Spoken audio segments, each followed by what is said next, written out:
नमस्कार मंडळी, विभूती दर्शन या यूट्यूब चॅनलमध्ये तुमचे सर्वांचे स्वागत आहे। उद्या आहे वसुबारस आणि याच वसुबारसला गोवत्स द्वादशी सुद्धा म्हणतात। गोवत्स द्वादशी किंवा वसुबारस हा दिवाळीच्या 5 दिवसांपैकी सर्वात पहिला दिवस आहे। दिवाळीच्या आधी वसुबारस पूजन का केलं जाते, याचे महत्त्व काय आहे, तसेच वसुबारस पूजन कसं करावं आणि गाईला कोणती वस्तू खाऊ घालावी जेणेकरून आपल्यावरील संकटे आणि आपल्या घरामध्ये लक्ष्मीचा वास व्हावा, यासाठी आपल्याला त्याचा चांगला फायदा होईल। म्हणून आजच्या व्हिडिओमध्ये तुम्हाला याविषयीची संपूर्ण माहिती देणार आहे आणि त्यामुळे व्हिडिओ तुम्ही शेवटपर्यंत बघा। आणि जर आपल्या चॅनलवर तुम्ही नवीन आहात तर चॅनलला सुद्धा सबस्क्राइब करा आणि बेल आयकॉनला प्रेस करून व्हिडिओला लाईक करा। आणि तुम्हाला जर काही प्रश्न पडले असतील तर ते सुद्धा तुम्ही मला कमेंट्स करून विचारू शकता। चला तर व्हिडिओला सुरुवात करू। गोवत्स द्वादशी किंवा वसुबारसच्या दिवसापासूनच दिवाळीची सुरुवात होते। दिवाळी हा सण 5 ते 7 दिवसाचा असतो आणि यातला पहिला दिवस म्हणजे वसुबारस। वसुबारस पूजन का केलं जाते तर लक्ष्मी देवीचे आपल्या घरी आगमन व्हावे या हेतूने वसुबारसच्या दिवशी गाईचे आणि वासराचे पूजन करण्याची पद्धत फार पूर्वीपासून आहे आणि म्हणूनच सायंकाळच्या वेळी गाईची आणि वासराची पूजा केली जाते। जर तुमच्या घरी गाय आणि वासरू नसेल तर पूजा कोणाची करावी, तर तुम्ही ज्या ठिकाणी गाय आणि वासरू तुम्हाला दिसेल अशा ठिकाणी जाऊन तुम्ही गाईची आणि वासराची पूजा करू शकता। तसेच एखाद्या गोशालामध्ये जाऊन सुद्धा तुम्ही गाईची आणि वासराची पूजा करू शकता। गाय ही जननी आहे आणि ती 33 कोटींची देवता आहे, म्हणून गाईच्या पोटामध्ये असं म्हणतात की 33 कोटी देवता देवांगण वास करतात, म्हणून गाईचं पूजन अत्यंत पवित्र मानलेलं आहे। आणि वसुबारसच्या दिवशी जर तुम्ही गाईचं पूजन केलं आणि गाईला एक वस्तू खाऊ घातली तर तुमच्यावरील सर्व संकटे दूर होते। आणि लक्ष्मीपूजनाच्या आधी आपल्या घरातील किंवा आपल्या घरी गाय वासरू नसेल तर मग तुम्ही दुसऱ्यांच्या घरी जाऊन सुद्धा गायीचं आणि वासराचं पूजन करू शकता। तसेच गोशालामध्ये जाऊन सुद्धा तुम्ही गायीचं आणि वासराचं पूजन करू शकता। शहरामध्ये गाय आणि वासरं रस्त्यावर खूप सारे फिरत असतात आणि बरेचसे लोक अशा गायीची आणि वासराची सुद्धा पूजा करतात। पण गाईचं आणि वासराचं पूजन करताना अजिबात काही चुका करू नये, पुढे व्हिडिओमध्ये ते सांगणारच आहे। पण वसुबारसच्या दिवशी गाईचं आणि वासराचं पूजन कसं करावं याची माहिती आता मी तुम्हाला सांगणार आहे। यावर्षी वसुबारसच्या दिवशीच रमा एकादशी सुद्धा आलेली आहे आणि त्यामुळे हा अतिशय दुर्मिळ योग आहे। म्हणून या दिवशी जर तुम्ही व्रत ठेवून या गाईचं पूजन केलं तर तुम्हाला त्याचा अतिशय चांगला फायदा होईल। 9 नोव्हेंबरला हे गाईचं पूजन आणि वासराचं पूजन, याला वसुपूजन म्हणतात। वसुबारस पूजन हे पूजन करायचं आहे आणि एकादशी आल्यामुळे आजच्या दिवशी तुम्ही व्रत सुद्धा ठेवावं। व्रत ठेवल्यानंतर या दिवशी सकाळी स्नानादी होऊन अजिबात कोणती चूक करू नये, तर या दिवशी गाईचे दूध, तूप, ताक, दही आणि पनीर सारखे पदार्थ या दिवशी वर्ज्य आहे। म्हणजे गाईच्या दुधापासून बनलेले पदार्थ या दिवशी खाऊ नये।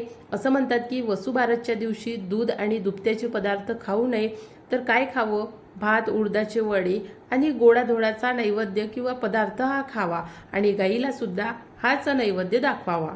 ज्या ठिकाणी गाईचा गोठा असेल अशा ठिकाणावरून गाईचं शेण आणावं आणि ते शेण आणल्यानंतर आपल्या अंगणातील तुळशीजवळ किंवा अंगणाच्या मध्यभागी, आणि मध्यभागी जमत नसेल तर मग पूर्व पश्चिम अशा दिशेला ठेवावं आणि त्याभोवती रांगोळी काढावी, त्याची पूजापाठ करावी आणि त्याला हळद कुंकू वाहून, फूल वाहून, त्यावर एक मातीचा दिवा लावून त्याला अगरबत्तीने ओवाळावं आणि त्याची पूजा करावी। वसुबारसच्या दिवशी अशा प्रकारे शेणाचं पूजन करण्याची फार पूर्वीपासून पद्धत आहे आणि आजही हे पूजन होतं।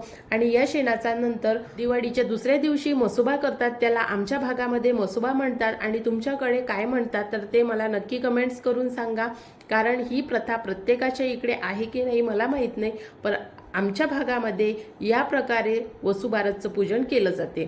आणि अशा प्रकारे शेणाचं पूजन झाल्यानंतर गाईचं आणि वासराचं पूजन केलं जाते। तसेच आपल्या घरी जेवढेही गुरंढोरं असतील त्यांचं पूजन केलं जाते आणि त्यांच्यासाठी विशेष करून पुरणाचा नैवेद्य बनवला जातो आणि त्यांचं पूजन झाल्यानंतर संपूर्ण आपल्या घरचे जेवढेही गुरंढोरं असेल त्यांना पुरणाचा नैवेद्य दाखवला जातो। घरातील जे सवाशीण स्त्री असते किंवा मुख्य स्त्री असते, मुख्य स्त्री म्हणजे प्रत्येक घरातील आईच असते आणि ती सवाशीण असली पाहिजे असा मान आहे। पण जर सवाशीण नसेल तरी चालेल, पण सवाशीण बाईच्या हातून हे पूजन करून घ्यावं। सर्वात आधी गाईचे पाय धुवून घ्यावे आणि त्यानंतर वासराचे पाय धुवावे, त्यांना हळद कुंकू अक्षदा वाहून औक्षवाण करावं आणि त्यांच्या गळ्यामध्ये हार टाकावा।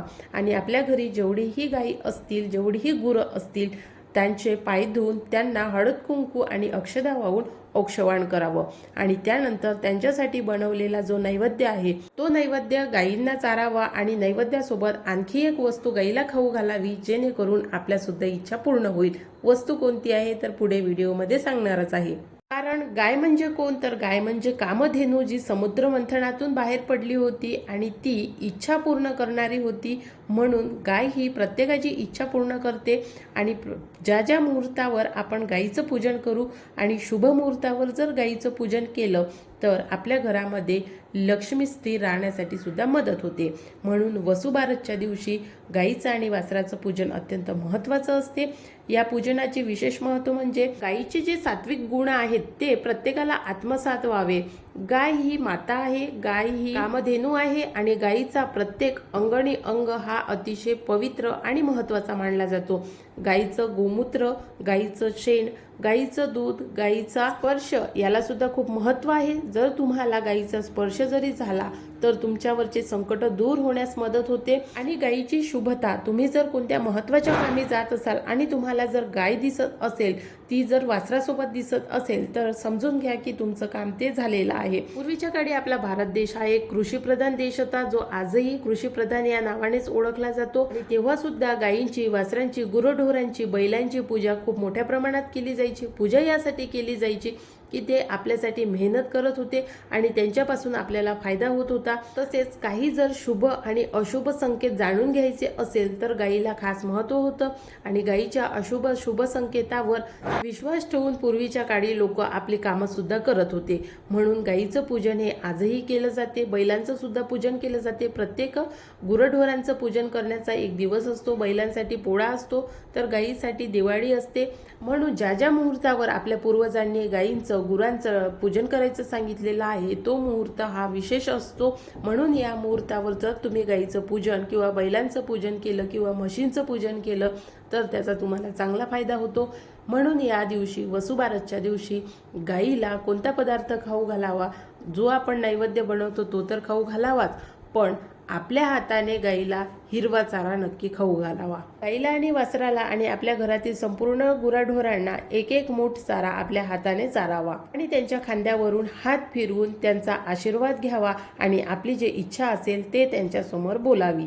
असे पूजन केल्यामुळे आपली इच्छा सुद्धा पूर्ण होते, गायीचा आपल्याला आशीर्वाद मिळतो आणि वसुबारसचं पूजन सुद्धा संपन्न होते.